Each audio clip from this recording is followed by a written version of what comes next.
نذیرا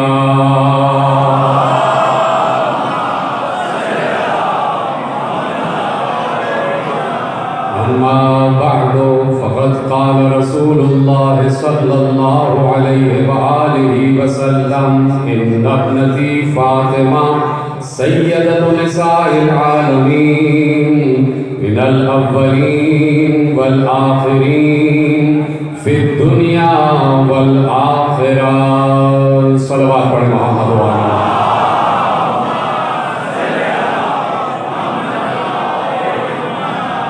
پروردگار عالم جو اس پوری کائنات کا مالک و خالق ہے، جس نے ہمیں مستقل سانسیں عطا فرمائی ہیں، جس نے ہمیں چلنے کے لیے پاؤں عطا فرمائے ہیں، جس نے ہمیں کام کرنے کے لیے ہاتھ عطا فرمائے ہیں، جس نے ہماری آنکھوں کو بصارت عطا فرمائی ہے، جس نے ہمارے کانوں کو سماعت عطا فرمائی ہے، جس نے ہمارے دہن کو قوت گویائی عطا فرمائی ہے، جس نے ہمارے احساسات کو لمس عطا فرمایا ہے، جس نے ہمارے ذہن میں قوت حافظہ ودیت کی ہے، جس نے ہمارے دلوں میں سوچنے سمجھنے کی صلاحیت کو قرار دیا ہے، تو جب اس نے اتنی ساری نعمتیں دی ہیں تو ان نعمتوں کا شکر یہ ہے کہ یہ ساری نعمتیں جس نعمت غدیر کی وجہ سے ہیں اس کا بھی شکریہ ادا کرنا ہے۔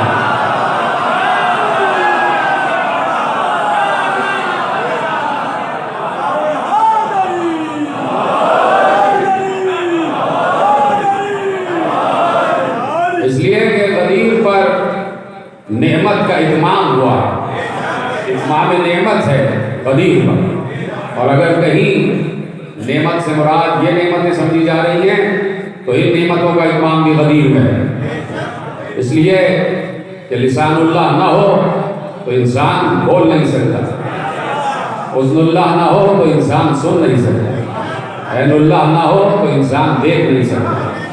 اسی طریقے سے ہم مسلسل عالم اسلام کو متوجہ کر رہے ہیں اور اس کے ساتھ ساتھ متنبہ کر رہے ہیں کہ بات یہ ہے کہ ابھی بھی غدیر کا دروازہ بند نہیں ہوا،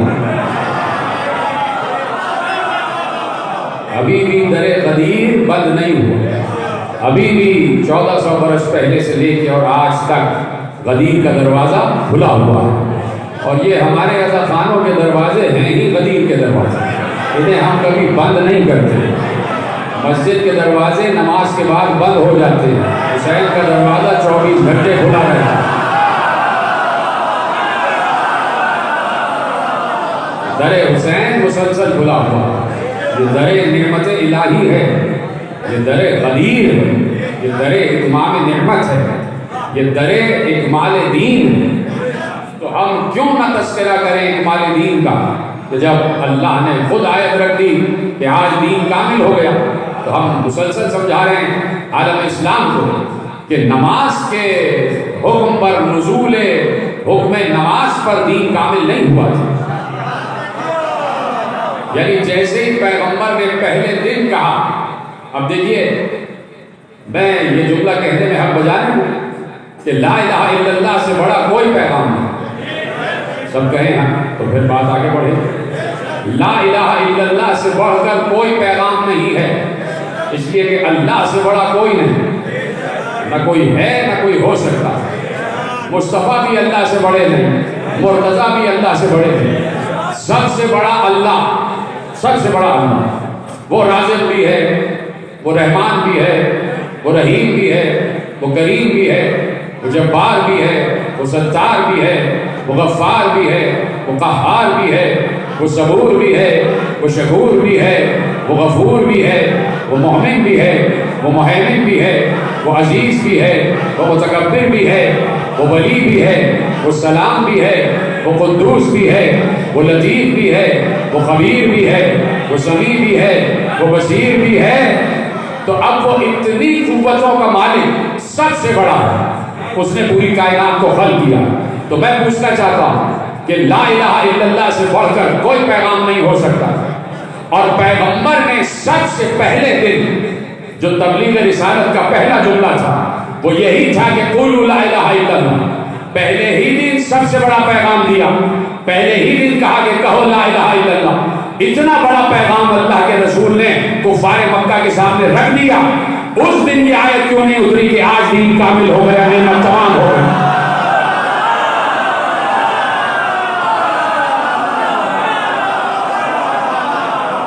جب اتنا بڑا پیغام رسول نے دے دیا، لا الہ الا اللہ، کہو لا الہ الا اللہ، اللہ سے بڑا کوئی نہیں، تو اسی دن کی آیت کیوں نہ اتری کہ الیوم اکملت لکم دینکم واتممت علیکم نعمتی ورضیت لکم الاسلام دینا؟ اس دن کیوں نہ اتری یہ آیت؟ چلیے آپ نہیں مانتے کہ غدیر میں یہ آیت اتری تھی، آپ کہتے ہیں کہ حجۃ الوداع کے بعد آیت اتری، تو سوال پھر وہی کا وہی ہے۔ آپ نے کہا کہ حجۃ الوداع کے بعد آیت اتری ہے، تو سوال تو وہی کا وہی ہے کہ یہ حج کے بعد آیت کیوں اتری، لا الہ الا اللہ پر ہی آیت کیوں نہ اترا؟ تو اس کا مطلب ہے کہ کہیں نہ کہیں یہ بات تسلیم کی جانی چاہیے کہ لا الہ الا اللہ بغیر محمد رسول اللہ نامکمل، اور یہ بات پیغمبر نے غدیر میں کہہ دی کہ لا الہ الا اللہ بغیر محمد رسول اللہ نامکمل، اور محمد رسول اللہ بغیر علی ولی اللہ نامکمل۔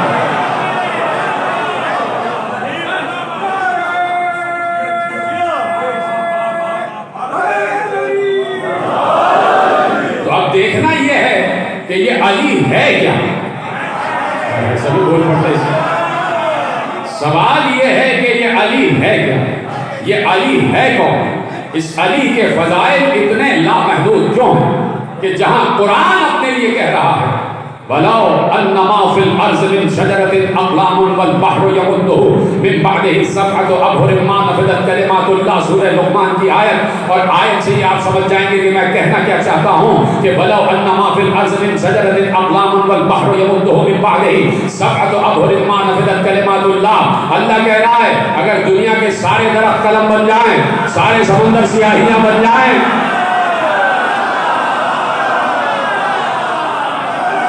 تو بھی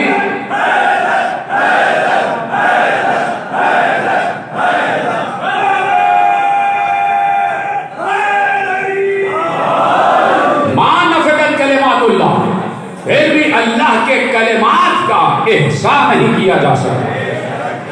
دنیا کے سارے درخت قلم بن جائیں، سارے سمندر سیاہی بن جائیں، اور اس کے بعد انہیں 7 سمندروں سے اور بھی توانائی دی جائے، ما نفدت کلمات اللہ، پھر بھی اللہ کے کلمات گنے نہیں جا سکتے، اللہ کے کلمات گنے نہیں جا سکتے۔ تو قرآن کی آیت یہ کہہ رہی ہے کہ اللہ کے کلمات گنے نہیں جا سکتے، اور ادھر پیغمبر کو چاہیے یہ تھا کہ اپنی 63 برس کی زندگی، چلیے چھوڑ دیجئے 40 برس سے پہلے، 23 برس کی نبوت کی زندگی کے جب آیتیں اترنا شروع ہوئی تو پیغمبر کو چاہیے یہ تھا کہ مسلسل سوتے جاگتے اٹھتے بیٹھتے کھاتے پیتے چلتے پھرتے کروٹ کروٹ بتاتے کہ اللہ کے کلمات کیا ہیں، اللہ کے کلمات کیا ہیں، اللہ کے کلمات کیا ہیں۔ پیغمبر چاہتے تو اللہ کے کلمات کی فہرستیں گنوانا شروع کرتے، اور پیغمبر یقیناً کروا سکتے تھے، اس لیے کہ جس کے سامنے ساری چیزیں بنی ہوں، جو مقصد ہو ساری چیزوں کے بننے کا، اسے معلوم ہے کہ اللہ کے کلمات کے نام کیا ہے، اس کی فہرست کیا ہے، اس کی تعداد کیا ہے۔ تو 23 برس کی نبوت کی زندگی میں پیغمبر چاہتے تو مسلسل اللہ کے کلمات، یہ بھی اللہ کا کلمہ، یہ بھی اللہ کا کلمہ، یہ بھی اللہ کا کلمہ گنواتے جاتے۔ لیکن پیغمبر نے، میں کیا کروں کہ مناقب مرتضوی جا کے پڑھ لیجیے، عالم اہل سنت کی کتاب صالح کشفی ترمذی سنی والحنفی نے لکھ دیا کہ اس آیت کی تفسیر میں، آپ تو سمجھ گئے، آپ پھر خاموش بیٹھے کہ بھائی اس آیت کی تفسیر میں پیغمبر نے کلمات نہیں گنوائے کہ اللہ کے کلمات کیا ہیں۔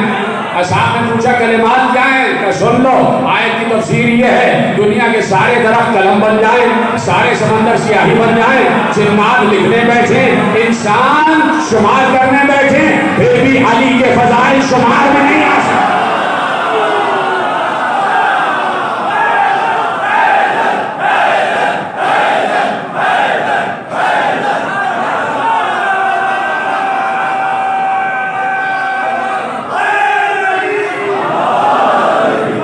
یہ علی کون ہے؟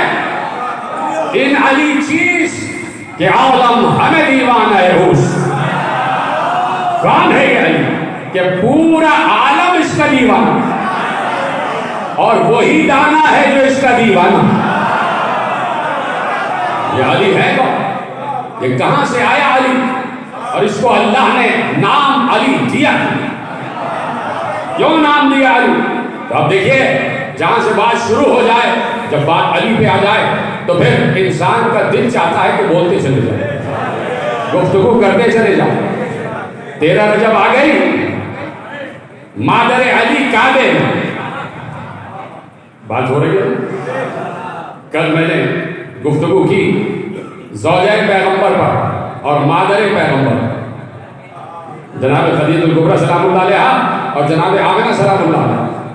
آج ذرا ایک اور رخ آپ کے حوالے کر، جانا کہیں اور تھا لیکن بات آئی ہے تو عرض کرتا ہوا آگے بڑھوں کہ بات یہ ہے کہ 13 رجب کو گئی پہنچی، تاریخی یہ شب ہے اور یقیناً 13 رجب کا چاند طلوع ہو رہا ہے. لیکن کیا بات ہے کہ عجیب بات ہونے جا رہی ہے کہ کعبے میں 13 کا چاند 14 کا نظر آیا. 13 ہی کو چاند مکمل تشریف لے گئی، کعبے کی دیوار شک ہو گئی. اور کس لیے شک ہوئی کہ دیکھ رہے ہیں دیکھنے والے کہ ہم نے دیکھا کہ ایک سایہ ابو طالب کے گھر سے برآمد ہوا.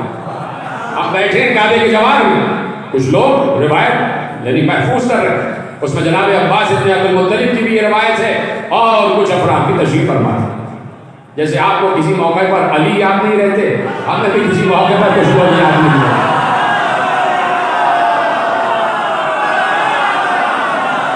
ہم بھی بھول جاتے ہیں کبھی کبھی.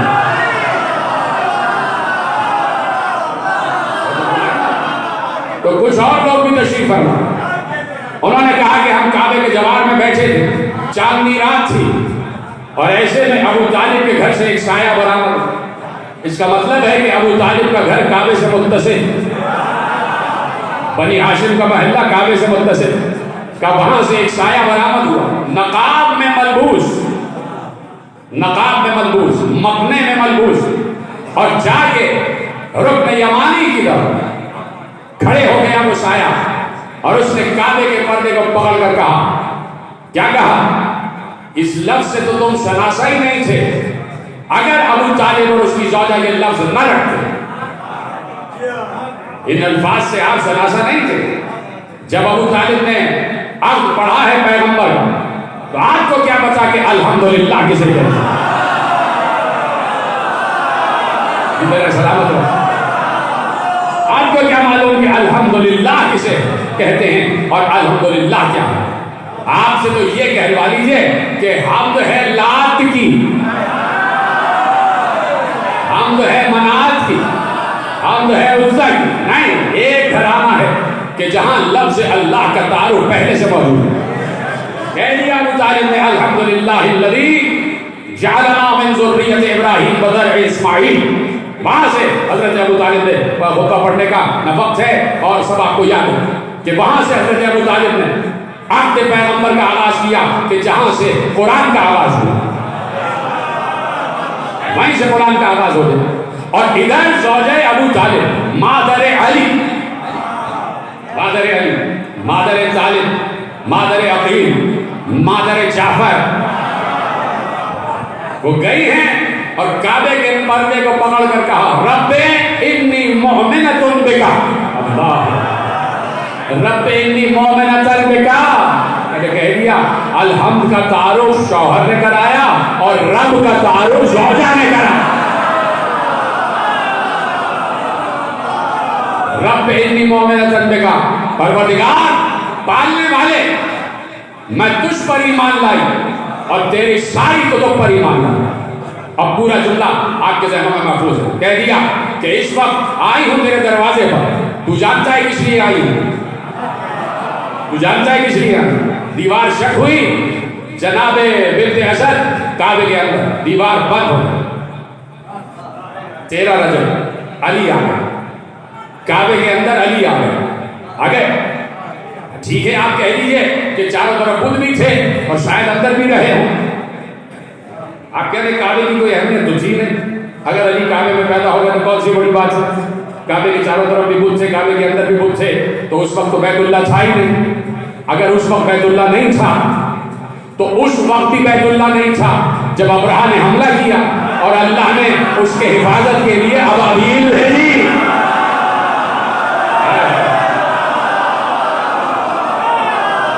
سلامت رہے. اگر کعبے کی کوئی اہمیت نہیں تھی تو اللہ نے بت خانے کی حفاظت کیوں کی؟ یہ تو بہت پہلے کا واقعہ ہے نا کہ جب پیغمبر دنیا میں آئے سنہ کام الفیل، تو اس وقت بھی اللہ اسے اپنا گھر مانتا. اس وقت بھی اللہ اسے اپنا گھر مانتا، اور اس وقت بھی اللہ کا گھر ہے کہ جب گھر والا گھر میں آیا، گھر والا گھر میں آیا، اور اب 13 رجب 14 رجب 15 رجب 16 رجب پیغمبر داخل ہوئے، اور ایک بار دیوار کعبہ پھر شق ہوئی. بتا دیا یا تو مصطفیٰ کے لیے یا مرتضیٰ کے لیے. پھر بنت اسد باہر آئی، گود میں بچہ ہے پیغمبر اور بنت اسد باہر آ گئے، گود میں بچہ ہے. پیغمبر گئے تو سب واقعات آپ کے سنے ہوئے. جب کعبے کے اندر گئے تو دیکھا بچہ ہے، اور بنت اسد نے گود ایسے آگے بڑھائی اور کہا بھتیجے یہ آنکھ نہیں کھولتے، اور انہوں نے کچھ کھایا پیا بھی نہیں. مسکرا دیے. مسکرانے کے بعد علی کو اپنی آغوش میں لیا. جیسے ہی آغوش کا لفظ محسوس کیا، جیسے ہی ولایت نے نبوت کی خوشبو محسوس کی، آنکھیں کھلی. پہلا دیدار روح رسول کا ہوا، پہلا دیدار چشم رسول. آنکھوں سے آنکھیں ملی، 2 رسول کی آنکھیں، 2 علی کی آنکھیں 4 ہو گئے. مجھے نہیں پتا کہ کس کی آنکھوں کی فضیلت زیادہ ہے، اس لیے کہ رسول کی آنکھ ہے، علی کی آنکھ.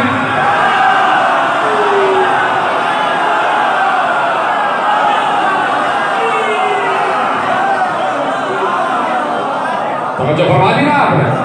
بعض جملے آپ کے حوالے کر دیتا ہوں جیسے مکمل کریں. توجہ فرمائی آپ نے. تو آنکھوں سے آنکھیں 4 ہوئی، ادھر سے گفتگو ادھر سے گفتگو، ادھر سے سوال ادھر سے جواب. بات ہو گئی، دیوار کعبہ شق ہوئی، پھر باہر آئی. اور اب جو باہر آئی تو 3 دن میں پورا مجمع جمع ہو چکا تھا. چاہتی تو اسی وقت باہر آ جاتی، لیکن 3 دن میں مجمع جمع ہوا. پورا کعبے کے جوار میں بسنے والے سارے آ گئے، اس لیے کہ تالا بھی نہیں کھل رہا تھا. جن کے پاس کعبے کی چابیاں تھیں مسلسل چابیاں بدل رہے، تالا کھل نہیں رہا تھا، دروازہ کھل نہیں رہا تھا، اور سب پریشان تھے کہ گئی ہیں تو 3 دن گزر گئے. تو مجمع بڑھتا گیا. خواتین بھی آ گئی، مرد بھی آ گئے. تو اللہ چاہتا ہی ہے کہ جب علی کی ولایت کا اعلان ہو تو مجمع بڑھے، مجمع بڑھے. تو ایسے میں مجمع بڑھ گیا جب دیکھ لیا کہ ہاں سارے آ گئے. ابو جہل بھی آ گیا، ابو لہب بھی آ گیا، ابو آ گئے سارے. اور ایسے میں سارا مجمع جب جمع ہوا خواتین و مرد کا، تو اب کہا کہ ہاں اب موقع ہے کہ آپ باہر آئیں. اور باہر آئیں تو اس شان سے باہر آئیں، مادر علی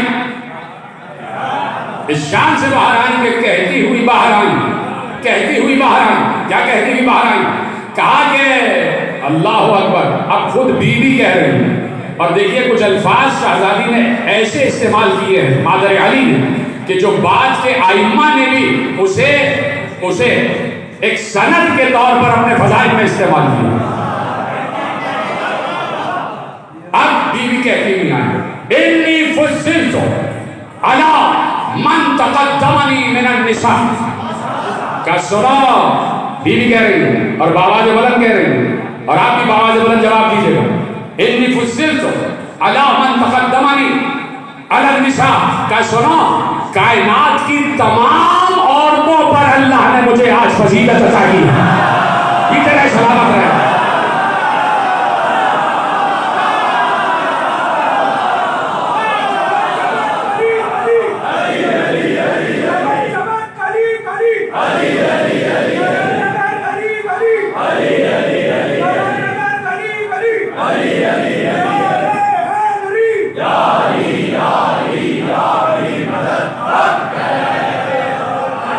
عجیب جملہ کہا مجھے کائنات کی تمام عورتوں پر فضیلت دی گئی ہے.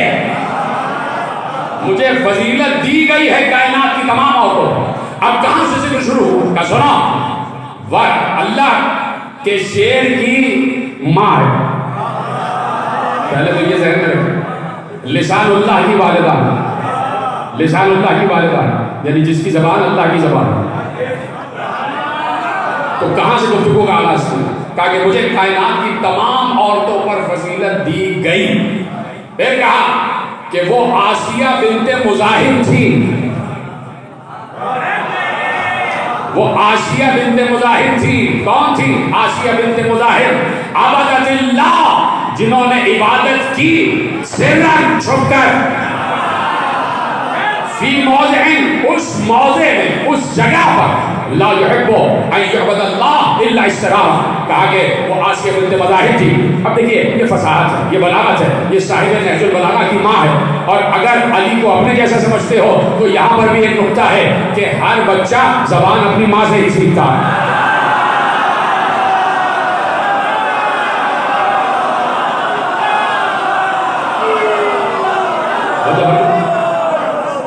کہا کہ وہ آسیہ بنت مزاحم تھی کہ جنہوں نے عبادت کی، عبادت عبادت اللہ، جنہوں نے عبادت سرًا چھپ کر، فی موضع لا يحب ان يعبد اللہ الا اشترارا، کہ جہاں پر اللہ پسند نہیں کرتا تھا کہ عبادت کی جائے سوائے استداری کیفیت. یعنی جناب آسیہ چھوڑ کے عبادت کرتی تھی اور بت کدے میں عبادت کرتی تھی. جہاں پہ بت سجے ہوتے تھے وہاں جاتی تھی اور چھوڑ کے اللہ کی عبادت کرتی تھی. کیا سنا؟ آسیہ وہ تھی کہ جنہوں نے چھوڑ کر بت کدے میں عبادت کی جہاں پہ اللہ عبادت کو پسند نہیں کرتا تھا. پھر کہا وَأَنَّ مَرْيَمَ بِنْتَ عِمْرَانٍ، اور وہ مریم بنت عمران تھی، وہ مریم بنت عمران تھی کہ جنہوں نے اللہ نے جن کو جملہ دو بار آپ کی اجازت ہے.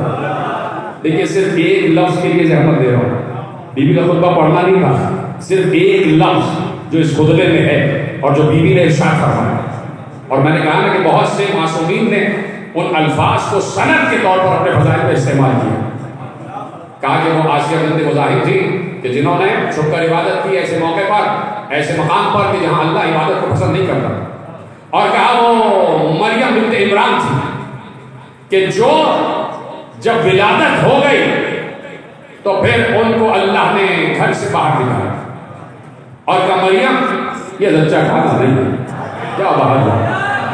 کہا وہ باہر آ گئی اور باہر آئی تو کہا انہوں نے کھجور کے درخت کو ہلایا اور ہلانے کے بعد تازہ تازہ کھجوریں آئیں جس سے انہوں نے اپنی غذا کو استعمال کیا. یہاں تک آگے بات.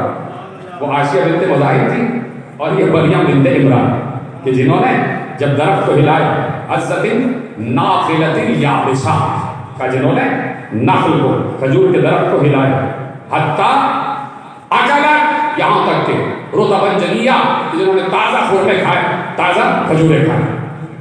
وَإِنِّي دَخَلْتُ بَيْتَ اللَّهِ الْحَرَامِ، اور میں اللہ کے گھر میں داخل ہوئی.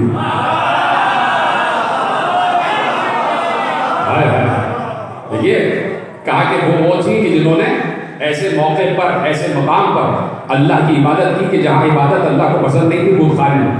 اسی سے ثابت ہو رہا ہے کہ اس وقت کعبہ بت خانہ نہیں تھا. اتنا صحیح مرتبہ بیٹھا ہے، میں آگے بڑھ کے آپ پیچھے رہ گیا. اسی لفظ سے ثابت ہو رہا ہے کہ کعبہ بت خانہ نہیں تھا. پہلی بات یہ آ گئی کہ آسیہ بنت مزاحم سے مجھے فضیلت دی. اور کہا دوسری بات کیا ہے؟ کہا کہ وہ مریم بنت عمران تھی کہ جو کعبے سے باہر گئی اور بھوک لگی تو اللہ نے کہا یہ درخت ہلاؤ. انہوں نے درخت ہلایا تو رطبا جنیہ، تازہ تازہ خورمے آئے اور جناب مریم نے اسے نوش جاں کیا اور کہا میں انی دخلت بیت اللہ الحرام، میں اللہ کے گھر میں داخل ہوئی، میں اللہ کے گھر میں داخل ہوئی. تو جناب آسیہ سے بڑھ گئی یا نہیں بڑھی؟ آسیہ اللہ کے گھر میں عبادت نہیں کر رہی تھی. اس سے بات کر رہا ہوں بھائی. اور جناب فاطمہ بنت اسد کیا کہہ رہی ہیں؟ انی دخلت بیت اللہ الحرام، میں اللہ کے محترم گھر میں داخل ہو گیا. وَأَكَلْتُ، اور وہاں میں نے کیا کھایا؟ کیا کھایا؟ مِن ثِمَارِ الْجَنَّةِ وَأَرْزَاقُهَا، 4 دن آسمان سے جنت کے کھانے اترتے گئے اور میں کھا رہی. یہ طرح سلامت رہے جیسے آپ نے سنا.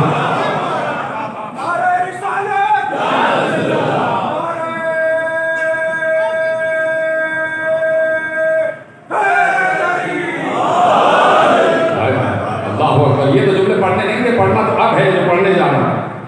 اور کہا کہ میں نے آسمان سے جنت کے کھانے اترے, جنت کے میوے اترے, اور میں نے وہ جنت کے میوے کھائے, اور جنت کا رزق میں نے کھایا, اور ذاتھا جنت کا رزق میرے لیے اترا.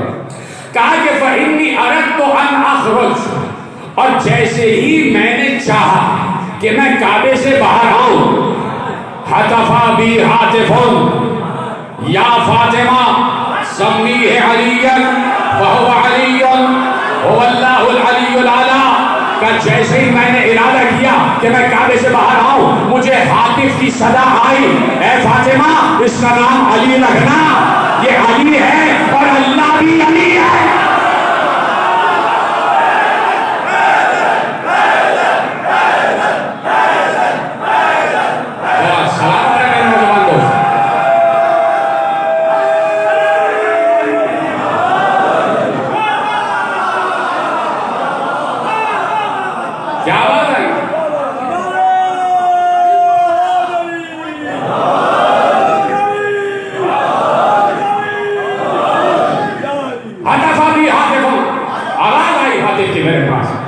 اور حاتف نے کیا کہا؟ حاتف کون ہے؟ حاتف غیبی ہے, حاتف غیبی ہے. ابھی لسان اللہ تو فاطمہ کی گود میں ہے. اگر کہیں سے کوئی بول رہا ہے تو فاطمہ بھی پریشان حیران, اور ہم بھی حیران و پریشان کہ لسان اللہ گود میں ہے تو بول کون رہا ہے؟ حاتف بھی حاتف, آواز آئی حاتف غیبی, یا فاطمہ. اللہ نے کہا یا فاطمہ. تو اگر آج ہم یا فاطمہ یا فاطمہ یا فاطمہ کہہ رہے ہیں تو یہ سنت رسول نہیں, سنت خدا ہے.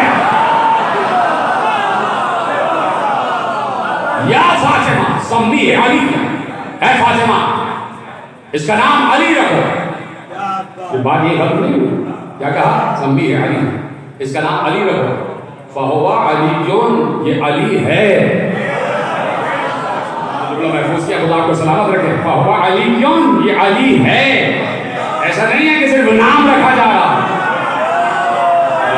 سلامت رہے, تھوڑا سا ساتھ دیتے جائیں. یہ نہیں کہ نام رکھا جا رہا, نہیں, اس میں با مسمى, یعنی اللہ نے کہا یہ علی ہے. ایسا نہیں کہ ہم نے کہہ دیا بس چلتے چلتے کہہ دیا کہ چلو اس کا نام علی رکھ دینا, کہا نہیں, فہو علی, یہ علی ہے. تو علی کے معنی تو لغت میں تلاش کرو کہ علی کہتے کس کو ہے. تو چاہے کوئی بھی معنی ہو, لیکن فوراً اللہ نے کہہ دیا هو اللہ العلی الاعلی, اللہ بھی علی ہے. جو پیچھے رہ گئے وہ پیچھے رہ گئے, جو آگے رہ گئے وہ آگے رہ گئے. هو اللہ العلی الاعلی, اللہ بھی علی اعلی ہے. تو اب اس جملے کا اور اس مصرے کا جواب یہیں سے آپ خود تراش لیجئے گا. هو اللہ العلی الاعلی, اللہ بھی علی ہے اور یہ بھی علی ہے. تو اب میں نے کیا کہا, یہ علی چیز کہ عالم ہمیں دیوانہ ہے, وہ اس کی علی ہے کون کہ پوری دنیا علی علی علی ہے. هو اللہ العلی,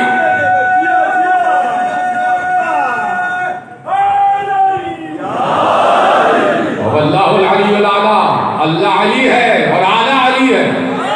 اللہ کہہ رہا ہے کہ یہ علی, اللہ کہہ رہا ہے کہ یہ علی. تو علی کون ہے؟ تو جا کے آپ لغت میں تلاش کریں. تو میں پڑھ چکا کسی منزل پر اور آج دہرا دیتا ہوں کہ علی کا مطلب یہ ہے کہ ما لیس فوق الشیء.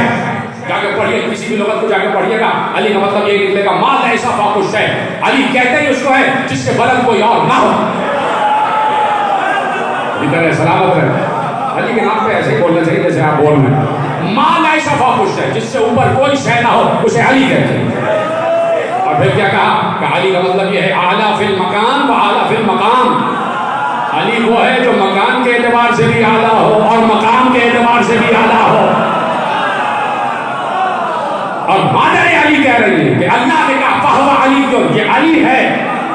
یعنی بھائی لغت بنانے والے سے پہلے, لغت لکھنے والے سے پہلے تو اللہ کو نام علی کے معنی معلوم ہوں گے نا. تو سمجھ گئے تو میرا سلام. لغت تو بعد میں لکھی گئی, نام علی کے معنی تو اللہ کو معلوم ہے, اور وہی معنی القا ہوئے مادر علی پر.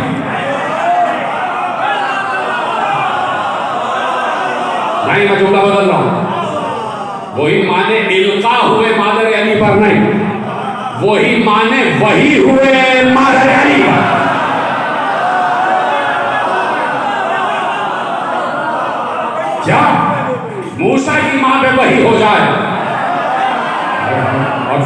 موسیٰ کی ماں پہ وحی نہ ہو،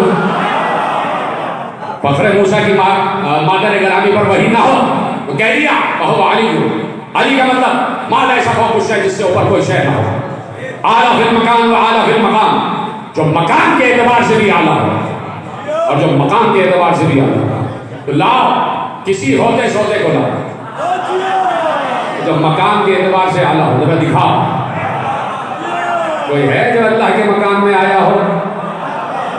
علی مقام کے اعتبار سے بھی علی، اور آج تک علی پہرا لگا ہوا ہے کہ کوئی جا نہیں سکتا، اسی لیے کہ کوئی جائے تو ایسے. دیکھیے بات یہ ہے کہ میں آپ کے حوالے ایک جملہ کرتا ہوں. ابھی کعبہ ہے نا ان کی دسترس میں، خادم حرمین شریف ہے، کسٹوڈینس آف 2 حرمز، انتہا میں چابی ہے، سب کچھ ان کے اختیار ہے. سیڑھی لگاتے، دروازہ کھولتے، اندر چلے جاتے اور گھوم گھام کے آتے. کسی بھی پریگننٹ وومن کو لے جائیں،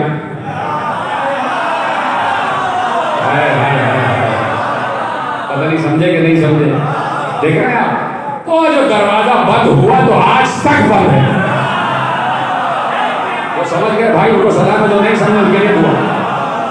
کہ اس دروازے سے تو کوئی بھی لے جا سکتا تھا، ابو جہل بھی لے جا سکتا تھا، تالا کھول کے تو ابو جہل بھی جا سکتا تھا.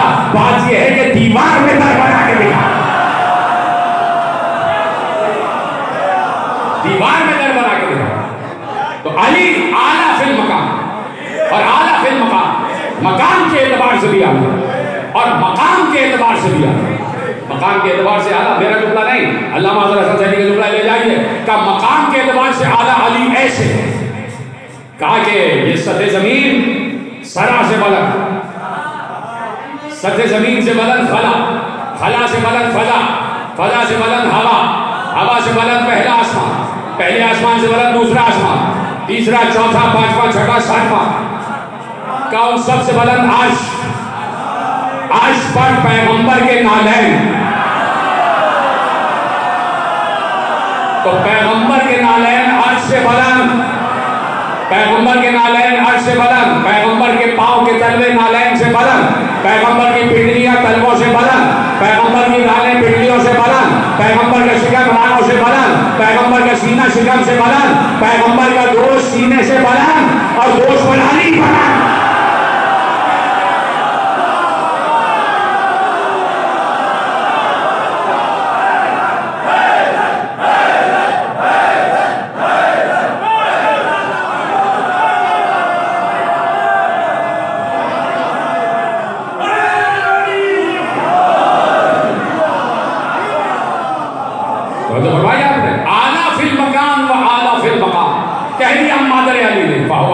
اللہ نے کہا یہ علی ہے. یہی پر بات ختم نہیں ہوئی، یہی پر بات ختم نہیں. جو میں نے کہا تھا کہ معصومین نے فضائل میں اپنا یہ جملہ اپنی جدہ ماجدہ کا استعمال کیا، اور پھر اللہ نے کہا وہو علی وہو اللہ العلی الاعلیٰ، اللہ علی اعلیٰ. خود اللہ کہہ رہا ہے کہ میں علی اعلیٰ. اور پھر اس نے کہا ادبتہ فی ادبی، میں نے اسے علم دیا.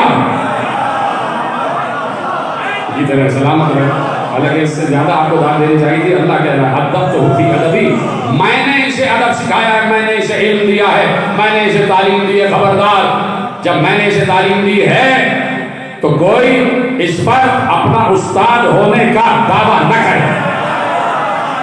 ہم نے اسے علم دیا، ادبتہ فی ادبی، ہم نے اسے علم دیا. ووقفتہ فی غامض علمی. یہ ہے عجیب جملہ، یہ ہے عجیب جملہ. بہت عرصے بعد معصوم سے کسی نے پوچھا کہ یہ بتائیے کہ جب اللہ تھا اور کچھ نہ تھا، جب صرف اللہ تھا اور کچھ نہ تھا، اس وقت آپ کہاں تھے؟ تو معصوم نے حضرت فاطمہ بنت اسد کا وہ جملہ کہ جو اللہ کی وحی کے طور پر القا ہوا تھا قلب فاطمہ بنت اسد پر، وہی استعمال کیا. کہا کیا کہا؟ ادبتہ فی ادبی ووقفتہ فی غامض علمی. کہا کہ اللہ نے کہا ہم نے علی کو علم دیا. مادر علی کہہ رہی، اللہ کہہ رہا تھا کہ ہم نے علی کو علم دیا. وہ پوچھنے والے نے بہت عرصے بعد پوچھا کہ یہ بتائیے، دوسرے لفظ کا، دوسرے جملے کا مطلب آپ کے حوالے کر رہا ہوں، یہ بتائیے جب صرف اللہ تھا اور کچھ نہ تھا تو آپ کہاں تھے؟ کہا کہ کنا موجودین فی غامض علم اللہ، ہم اللہ کے علم کی گہرائیوں میں موجود تھے. ہم اللہ کے علم کی گہرائیوں میں موجود تھے. اور یہی جملہ جناب فاطمہ بنت کہ اللہ نے کہا ادبتہ فی ادبی ووقفتہ فی قابض علمی، اور میں نے اسے اپنے علم کی گہرائیوں میں رکھا، علم کی سطح پر نہیں، سطحی علم والا نہیں ہے علی، علی اللہ کے علم کی گہرائیوں میں اترا ہوا۔ اسی لیے علی نے بار بار بتایا کہ اللہ اگر پوچھنا ہے تو مجھ سے پوچھو، جو گہرائی میں اترا ہوا ہو وہی تو بتا سکتا ہے، وہی تو بتا سکتا ہے کہ سمندر کتنا گہرا ہے۔ کبا وقفتہ فی قابض علمی، اور ہم نے اسے اپنے علم کی گہرائیوں میں رکھا۔ سنو فاطمہ بنت اسد، یہ بتوں کو ہمارے گھر سے نکالے گئے، اب جہاں پر بھی اللہ کے گھر میں بت آ جائے،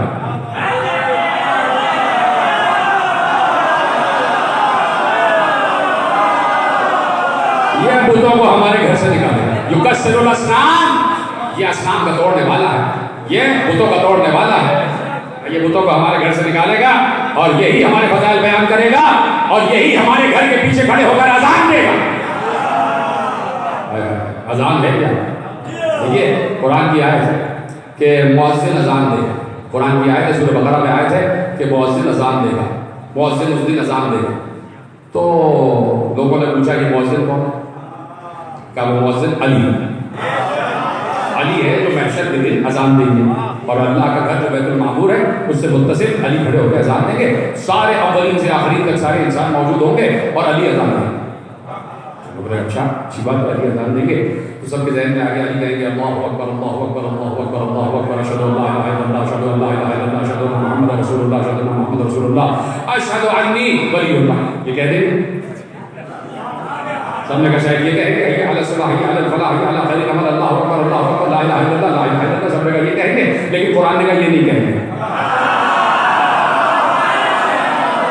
اذان دے گا علی، قیامت کے دن قرآن کہہ رہا ہے علی اذان دے گا، تو کہا کیا اذان دے گا؟ قرآن نے فوراً آیت کو آگے بڑھایا، کیا مؤذن اذان دے گا اللعنۃ اللہ علی الکاذبین۔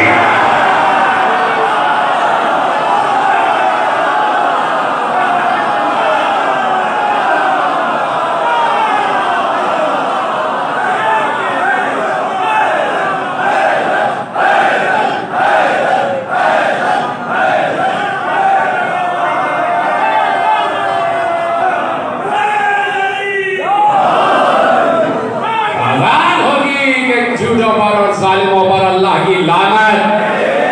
اور بھائی وہ مؤذن الگ ہیں جو وہاں اذان دیتے، اور یہ مؤذن الگ ہیں جو مسلسل کہہ رہے ہیں تبرع تبرع تبرع، جھوٹوں پر اللہ کی لعنت۔ تبرع تو قرآن میں لفظ ہے، اس سے ہمارے محترم بھائی گھبراتے ہوئے، قرآن میں لفظ ہے استبرأ الذین اتبعوا من الذین اتبعوا ورأوا العذاب وتقطعت بهم الاسباب وقال الذین اتبعوا لو ان لنا کرۃ فنتبرأ منهم كما تبرؤوا منا۔ چلیے آپ لوگ اب میرے ساتھ دیکھیے کتنی مرتبہ اس آیت میں لفظ تبرع ہے۔ استبرأ الذین اتبعوا من الذین اتبعوا ورأوا العذاب وتقطعت بهم الاسباب وقال الذين اتبعوا لو ان لنا كرة فنتبرأ منهم كما تبرؤوا منا۔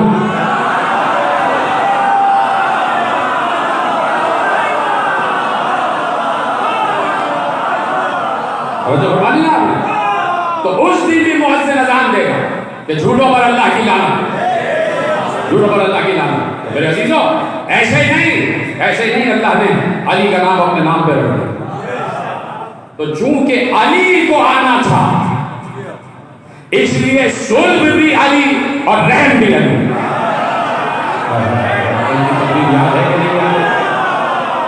صلب بھی پاک اور رحم بھی پاک، اور صلب پاک ایسے کہ ابو طالب کا بیٹا ہے علی، اور رحم پاک ایسے کہ اللہ نے فاطمہ بنت اسد پر وحی نازل، ہر کسی پر وحی نازل نہیں ہوتی، ہر کسی سے اللہ بات نہیں کرتا، ہر کسی کو اللہ وہ نہیں لگاتا، بات کرتا ہے تو بڑی شان سے بات کرتا ہے اور شان والوں سے بات کرتا ہے۔ تو صلب بھی طاہر، صلب بھی اعلیٰ اور رحم بھی اعلیٰ، رحم بھی اعلیٰ، صلب بھی اعلیٰ اور رحم بھی اعلیٰ۔ تو اللہ نے کہہ دیا کہ یہ ہے کائنات کی زینت، اس کے ذریعے سے ہم اپنے بیت اللہ کے پیچھے اذان دلوائیں گے۔ اور یہی مکسر الاسلام ہے، یہی بتوں کو توڑے گا، یہ ہمارے گھر کی زینت، یہی آگے ہمارے گھر میں نماز پڑھے۔ تو اب کسی نے پوچھا کہ اب سنتے جائیے اور بالکل تقریر حاصل کرنے میں داخل ہو گئے۔ رسول اللہ کے پاس کوئی بیٹھا اور اس نے پوچھا کہ یہ بتائیے کہ دنیا کی زینت کیا ہے؟ دنیا کی زینت کیا ہے؟ پیغمبر نے کہا دنیا کی زینت ہے مال، اولاد اور عورت۔ کہ اچھا آخرت کی زینت کیا ہے؟ کہ آخرت کی زینت ہے علم، صداقت اور تقویٰ۔ کہ اچھا آنکھوں کی زینت کیا ہے؟ کہ آنکھوں کی زینت ہے دیکھنا، رونا اور عبرت حاصل کرنا۔ کہ بدن کی زینت کیا ہے؟ کہ بدن کی زینت ہے کم سونا، کم کھانا، کم بولنا۔ میں بہت کم بولتا ہوں سوائے ممبر اور تو بولنا ہی، تو کم کھایا کرے، کم بولا کرے اور کم سویا کرے۔ کم کھانا، کم بولنا اور کم سونا کا یہ بدن کی زینت ہے۔ دنیا کی زینت مال، اولاد، عورت۔ آخرت کی زینت علم، تقویٰ، صداقت۔ بدن کی زینت کم سونا، کم بولنا، کم کھانا۔ کہا کہ یہ بتائیے کہ ہاتھوں کی زینت کیا ہے؟ کہ ہاتھوں کی زینت یہ ہے کہ عطا کرتے چلے جاؤ، مومن کے ساتھ سخاوت کرو اور مومن کی ضرورت پوری کرو۔ کہ پاؤں کی زینت کیا ہے؟ کہ پاؤں کی زینت یہ ہے کہ علم کی راہ میں تیزی سے قدم آگے بڑھو اور نمازوں میں قیام کو طولانی کرو اور نیکی کے لیے سبقت کرو۔ ساری زینتیں پوچھ لی کہ بدن کی زینت کیا ہے، عقل کی زینت کیا ہے، دل کی زینت کیا ہے، بدن کی زینت کیا ہے، آنکھ کی زینت کیا ہے، آخرت کی زینت کیا ہے، دنیا کی زینت کیا ہے، سب پوچھ لیا۔ تو آخر میں پوچھتا ہے کہ یہ بتائیے ان سب زینتوں کی زینت کیا ہے؟ یہ طرح سلامت رہے۔ اب پیغمبر نے عجیب جواب دیا، سارے جواب دے دیے کہ دین کی زینت، دنیا کی زینت، آخرت کی زینت، قدم کی زینت، ہاتھ کی زینت، عقل کی زینت، دل کی زینت، آنکھ کی زینت، سب بتایا۔ تو کہا یہ بتائیے ان سب کی زینت کیا ہے؟ پیغمبر نے کلیدی جملہ کہا کہ سنو، الرجال زینت العرش، جو مردان خدا ہیں وہ زمین کی زینت ہے، وعلی بن ابی طالب زینت الرجال۔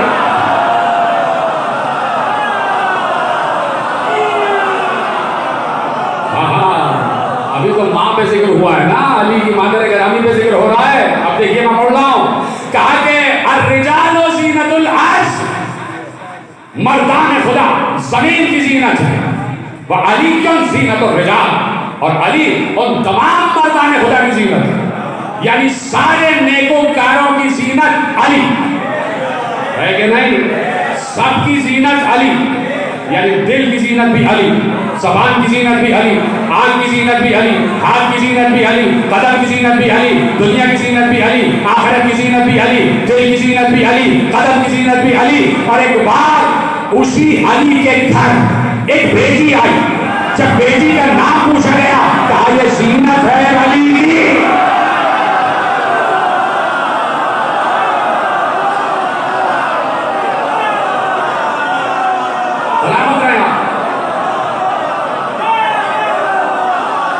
کیسے ہو سکتا ہے کہ ماں کا ذکر ہو اور بیٹی کا ذکر نہ ہو جائے؟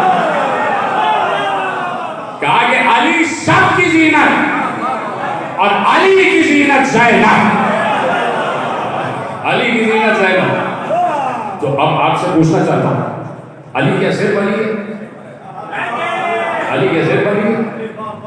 اگر صرف علی ہے تو علی کی زینت زینب، صرف علی کی زینت زینب۔ لے جائیے جملہ، اور آپ کی بلائیں کی مسکراہٹ آپ کے چہروں پہ دیکھنا چاہتا ہوں کہ علی صرف علی نہیں ہے۔ اگر صرف علی ہے تو علی کی زینت زینب۔ بات یہ ہے کہ علی لسان اللہ بھی ہے، تو لسان اللہ کی زینت زینب۔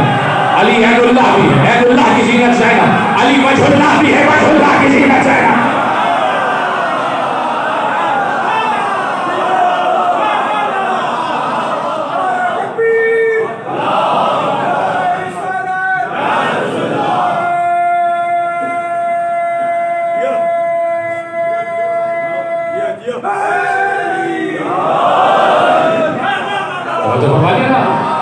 علی عبد اللہ ہے تو عبد اللہ کی زینت ہے، علی جنب اللہ ہے تو جنب اللہ کی زینت ہے، یعنی ہر طریقے سے زینت علی ہے زینب، ہر طریقے سے زینت علی ہے زینب. تو صرف یہی نہیں، جب بیٹی ہے علی جیسے اعلیٰ کی، اور جب پوتی ہے فاطمہ بنت اسد، اور جب پوتی ہے ابو طالب کی، تو دیکھیے مرتبہ کیا ہے. اس لیے کہتے ہیں کہ جب گفتگو ہونا جناب زینب و عباس پر، تو بڑے سنبھل کر بات کیا. ہر کوئی اپنے اپنے نقطۂ نظر کو بیان کرنے لگتا ہے کہ نہیں وہ عصمت نہیں، وہ بنانا یہ دھماکہ، تو ذرا زبانوں کو لگا. احتیاط بہت ضروری ہے، اس لیے کہ آپ نے پڑھا نہیں ہے کہ زینب کون ہے اور عباس کون ہے. اچھا میں جملہ لیتا ہوں، آپ چپ ہو گئے. ایک عالم نے لکھا کہ وما ادراک ما زینب،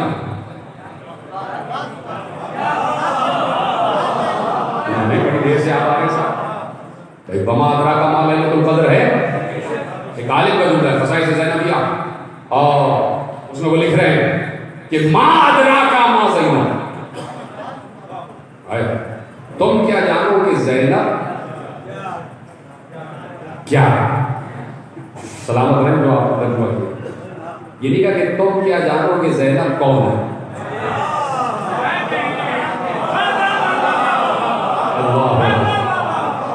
یہ نہیں کہا ما ادراک من زینب، نہیں، ما ادراک ما زینب، تم کیا جانو کہ زینب کیا ہے. انہوں نے کہا کہ یہ جو عالم نے، اب ایک عالم نے جملہ لکھا ما ادراک ما زینب، دوسرے عالم نے اس جملے کی تشریح کا وہ جو انہوں نے لکھا ہے کہ ما ادراک ما زینب، تم کیا جانو زینب کیا ہے، تو انہوں نے یہ نہیں لکھا کہ ما ادراک من زینب، تم کیا جانو کہ زینب کون ہے. نہیں، انہوں نے یہ نہیں لکھا کہ کون ہے زینب، اس لیے کہ زینب کون ہے اس تک تو کوئی پہنچ ہی نہیں سکتا. کہا یہاں من جو ہے ضمیر عقول کے لیے استعمال ہوتا ہے، جو عقل والے ہیں ان کے لیے من استعمال ہوتا ہے، اور جہاں عقل نہیں ہوتی اس کے لیے لفظ ما استعمال ہوتا ہے. سنو، انہوں نے یہ لکھا کہ ما ادراک ما زینب، تو وہ اصل میں یہ بتانا چاہ رہے تھے کہ تم کیا جانو کہ نام زینب کیا ہے.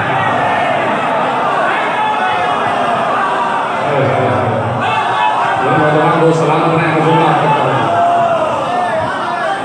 یہی نہیں ادراک کہ زینب کے نام کا مطلب کیا ہے، ما ادراک ما زینب. اس لیے میں نے کہا کہ بڑی احتیاط ضروری ہے جب شہزادی کی بات ہو جائے.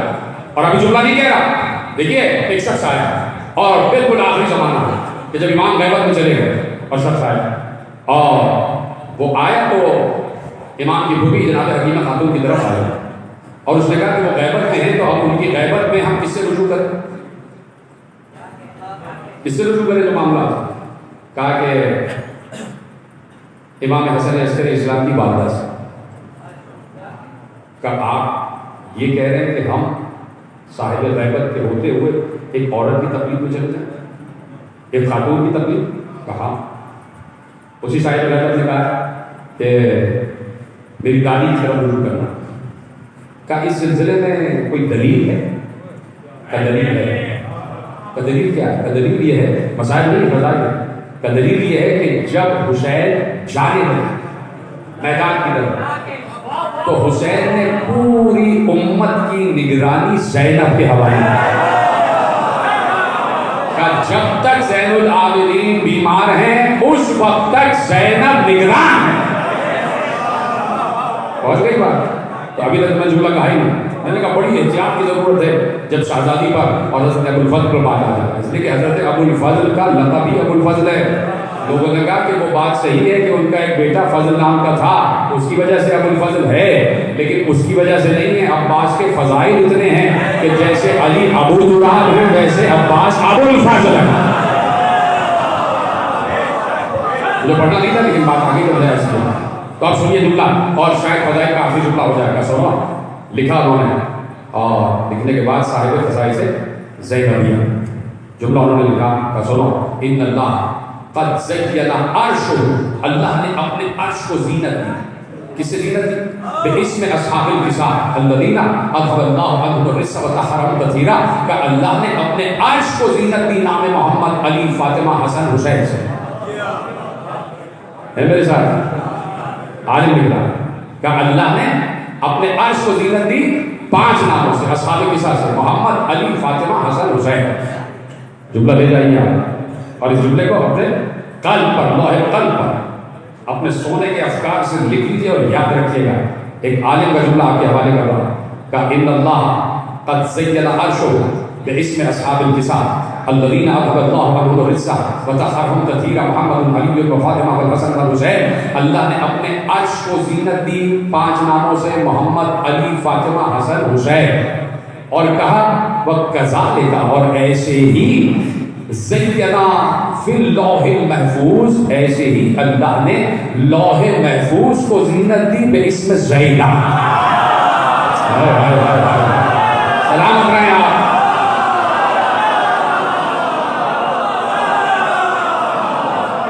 لوح محفوظ کی زینت کا نام ہے زینا، اور جسے اللہ نے زینت دی ہے، اللہ نے لوح محفوظ پہ زینب نام رکھا، لکھ دیا نام، اس لیے آج بھی لوح محفوظ ہے. آج بھی لوح محفوظ ہے کہ نام زینب لکھا ہوا ہے لوح محفوظ کا. تو میرے عزیزو، یہ معمولی شخصیتیں نہیں جنہیں زینب و عباس کہا جاتا ہے. ختم ہو گئی بات. ایک وصیت کی ہے سب سے پہلے زہرا نے علی سے، سب سے پہلے زہرا نے علی سے وصیت. ساری وصیتیں ہو گئی، کل پرسوں اور آگے کی تبدیل وغیرہ کروں گا. اور علی کے فوراً بعد جس سے وصیت کی ہے وہ ہے زینب. اجروں کو بول اللہ. علی سے ساری وصیتیں ہو گئی. علی روتے ہوئے گھٹ گھٹ کے روتے ہوئے باہر گئے کہ ابو الحسن میری بیٹی کو بھیج دیجیے. زینب آ گئی 5 برس کی زینب، 5 برس کی زینب. اور زہرا نے 5 برس کی زینب سے وصیت دی. زہرا کے مرتبے میں کل پرسوں بیان کروں گا، اور آپ کے علم میں ہے کہ زہرا ہے وہ زہرا کہ جو دور احمد میں، دور محمد میں اولی الامر، اس کی تفصیل میں کروں گا، آج بڑے ہلکے سے میں نے جملہ کہا. وہ زہرا کہ جو اولی الامر کی حیثیت پر، اولی الامر کے منصب پر، وہ اگر کسی کو اپنا وصی بنا رہے کہ زینب تم سے وصیتیں کریں. اب بتائیے 5 برس کی زینب، یہ بالکل وہی معاملہ ہے کہ جب خدیجہ اس دنیا سے جا رہی تھی تو زہرا 5 برس کی تھی. زہرا کو بلایا، خدیجہ نے زہرا کا ہاتھ اپنے ہاتھ میں لیا اور کہا زہرا میں معلوم ہے تمہارے بابا سے کتنی محبت کرتی ہے. زہرا اپنے بابا کو ویسے خیال رکھنا جیسے میں خیال رکھتا، ویسے خیال رکھنا جیسے ایک ماں خیال رکھتی، اور زہرا نے اپنے بابا کو ویسے خیال رکھا. کوئی معمولی بات نہیں. اگر 4 بیٹیاں ہوتی تو جب رسول پہ کسی نے اوجڑی پھینکی تو یہ باقی 3 بیٹیاں کیوں نہیں آئی؟ صرف واحد زہرا کہ آئی اور بابا کی پشت سے اوجڑی صاف کر رہی تھی. بابا کو اپنے ہاتھوں سے پکڑا کے گھر میں لائی اور رسول اللہ کے ہاتھ پاؤں بلائے ہیں اور کپڑے بدلوائے ہیں. یہ ہے زہرا، جس کی وجہ سے کہہ دیا کہ یہ تو عمر ابیہا بھی ہے، یہ تو اپنے باپ کی ماں ہے. میرے عزیزوں، کوئی معمولی بات نہیں تھی کہ جس وقت رسول کا آخری وقت تھا. ہاں، گریہ کرتے جانا اس لیے کہ شاید میں یہ نہ پڑھ سکوں، اس لیے کہ میری نظر میں پورا منظر ہے کہ جس وقت رسول کا آخری وقت ہے، سانس اکھڑ رہی ہے، کسی نے دوا میں نہ معلوم کیا پلا دیا، آخری سانسیں ہیں. ایک بار کہا علی سب کو باہر بھیج دو، صرف تم، زہرا اور حسن و حسین میرے پاس رہو. یہ 4 بچے اور یہ 2 زوج اور زوجہ، کہا بس تم لوگ میرے پاس رہ جاؤ. سب کو باہر بھیج دیا. حجرے کا دروازہ بند ہو گیا. ایک بار رسول اللہ نے ایسے ہاتھ کہا آ جاؤ میرے سینے سے لگ جاؤ. پہلے زہرا کو سینے سے لگایا، حسن و حسین کو سینے سے لگایا، علی کو سینے سے لگایا. سنیے عجیب مرحلہ ذکر ہے، اس لیے کہ رسول نے صرف سینے سے نہیں لگایا، اس کے بعد ایک ایک عہد لیتے گئے. زہرا میرے بعد گھر کا دروازہ جلایا جائے گا. زہرا تمہاری حتق حرمت کی جائے گی. زہرا تمہاری پسلیوں پہ زخم آئے گا. زہرا تمہارا بچہ مارا جائے گا. علی تمہارے گلے میں رسی بندھے گی. حسن تمہیں زہر دیا جائے گا. حسین تمہارا گلا کاٹا جائے گا. ارے رو رہے تھے سب، لیکن جیسے ہی کہا زینب تمہارے سر سے چادر چھینے اجرکم اللہ، تو کیا گزری ہے زہرا پر؟ یہ زہرا سے پوچھ. بابا سے لپٹ کر رو رہی ہے، دنیا کر رہی ہے بابا میں کیسے جیوں گی آپ کے بغیر، کیسے جیوں گی آپ کے بغیر. 4 بچوں کو سینے سے لگا رہے، علی اور زہرا کو سینے سے لگا رہے. زہرا کا ماتھا چوم رہے، زہرا کے رخسار چوم رہے. معلوم رخسار جب چومے ہوں گے تو رسول کو کیا یاد آ جائے گا. جب علی کا گلا چوما ہوگا تو رسول کو کیا یاد آئے گا؟ ایسے میں بالکل آخری وقت رسول اللہ بچی بھی گریا کر رہی ہے، بیٹی بھی گریا کر رہی ہے، نواسی بھی گریا کر رہی ہے. ایسے میں علی نے زہرا کو ہٹایا. ہٹانے کے بعد ایک طرف پلنگ کے، ایک طرف بستر کے، ایک طرف بٹھایا. حسن و حسین رسول کے پاؤں کو چوم رہے تھے. ایک قدم حسن کے ہاتھ میں، ایک قدم حسین کے ہاتھ میں. دونوں نانا کے پاؤں کو چوم رہے ہیں، قدموں کو چوم رہے ہیں. زہرا کو ہٹایا. ہٹانے کے بعد آئے ضرور کہہ دینا. علی آگے بڑھے اور رسول کے چہرے پر چادر ڈالی. زہرا تم یتیم ہو گئی، تمہارے سر سے بابا کا سایہ اٹھ گیا. اس وقت زہرا نے چیخ ماری، چیخ ماری، اور یہ زہرا کی آواز پورے مدینے نے سنی، پورے مدینے نے سنی. بیٹی کے سر سے باپ کا سایہ اٹھ رہا ہے. بیٹی یتیم ہو گئی. صرف بیٹی نہیں، یہ دو بچے حسن و حسین، زینب و کلثوم بھی یتیم ہو گئے. اس لیے کہ ایسے چاہنے والا نانا اس کو میسر ہو گیا. علی نے غسل دیا، علی نے کفن پہنایا، رسول کا جنازہ تیار ہوا. اب مجھے بتاؤ کہ جس وقت چاہنے والے باپ کا جنازہ گھر سے جا رہا تھا تو زہرا بار بار کبھی علی کے دامن گیر ہو رہی ہے، کبھی عمار، کبھی اصحاب کو روک رہے ہیں. میرا بابا جا رہا ہے، میرا بابا جا رہا ہے. سنیں گے جملہ؟ جب علی تصویر کر کے واپس آئے نا تو ایک بار اصحاب سامنے کھڑے تھے، علی آگے آگے کھڑے تھے. تو زہرا نے ایک لفظ کہا، مجھے یہ تو بتاؤ اتنے عظیم رسول کے چہرے پر مٹی کیسے آئی؟ میرے بابا کو کیسے رفت آگے آ گیا؟ میرے بابا کو مٹی کے حوالے، زمین کے حوالے کیسے کر دیا؟ وہ دن تھا اور آخری دن زہرا نے ایک لفظ کہا. جتنی بھی مدینے کی عورتیں آتی تھی اور گفتگو ہوتی تھی تو زہرا نے کہا، سنو، جیسے جیسے مرنے کے بعد مرنے والے کی یاد کم ہوتی جاتی ہے، لیکن جیسے جیسے دن گزر رہا ہے میرے بابا کی یاد اور بڑھتی جا رہی ہے، میرا گریہ اور بڑھتا جا رہا ہے. ایک دن برداشت نہ ہوا نا تو زہرا اپنے گھر سے پچھلے دروازے سے باہر گئی. اس لیے کہ جو دروازہ مسجد نبوی میں کھلتا تھا تو ہائے ضرور کہتے نا وہ رسول کے جانے کے فوراً بعد بند کر دیا. زہرا پچھلے دروازے سے ایک بار چیختی چلاتی ہوئی، پورے چہرے پر نقاب میں ملبوس، بننے میں ملبوس زہرا باہر سے چیختی چلاتی ہوئی بابا کو یاد کرتی ہوئی. جیسے جیسے زہرا آگے بڑھتی جاتی تھی تمام خواتین زہرا کے ساتھ ساتھ، تمام خواتین زہرا کے ساتھ ساتھ سب گریہ کرتی ہوئی ایک بار زہرا آئیں اور قبر رسول سے لپٹ گئی. اور لپٹنے کے بعد کہا، واہ ابتا، واہ اشفیا، واہ ابا القاسمہ، واہ ربیع الابرار. ہاں گریہ کرتے جاؤ. میں بڑے رو رو کے مسائل پڑھ رہا ہوں. باپ کی قبر سے لپٹ گئے، بڑا گریہ کیا. کبھی اپنے گھر میں گریہ کر رہے ہیں، کبھی مسجد میں گریہ کر رہے ہیں، کبھی جاتی تھی احد کے میدان میں سید الشہداء حمزہ پر بھی گریہ کر رہے. لیکن جب رسول اللہ کی وفات ہو گئی تو جب امت نے رونے نہ دیا، جاتی تھی جنت البقیع، کبھی بیت الحزن. جب جنت البقیع والا درخت بھی گرا دیا، بیت الحزن میں بھی بیٹھنے نہ دیا، تو زہرا جاتی تھی میدان احد، وہاں جا کے اپنے بابا پر گریہ کرتی تھی. صرف ایک لفظ زہرا کہتی تھی، یہ بتاؤ میں کس پر رو رہی ہوں، کس پر رو رہی ہوں، میں کس کا گریہ کر رہی ہوں، میں کس کی نالہ و فریاد کر رہی ہوں؟ تمہارا ہی تو رسول تھا. ختم ہو گئی گفتگو میرے عزیزوں. وقت آ گیا کہ زہرا کو دربار میں آنا پڑا. زہرا کھڑے کھڑے خطبہ دے رہی تھی. جب پورا خطبہ دے لیا تو زہرا سے اپنے قدموں پہ چلا نہ گیا. ایک طرف سے ام ایمن نے، ایک طرف سے فضا نے سہارا دیا. خواتین ساتھ ساتھ تھی. زہرا لڑکھڑاتی ہوئی ایک بار پھر بابا کی قبر پر آئی اور ایک بار رخسارہ قبر پر رکھ کر کہا، بابا آپ کے بعد وہ مسائل پڑھے کہ جو روز روشن پر پڑھتے تو سیاہ رات میں تبدیل ہو جاتے.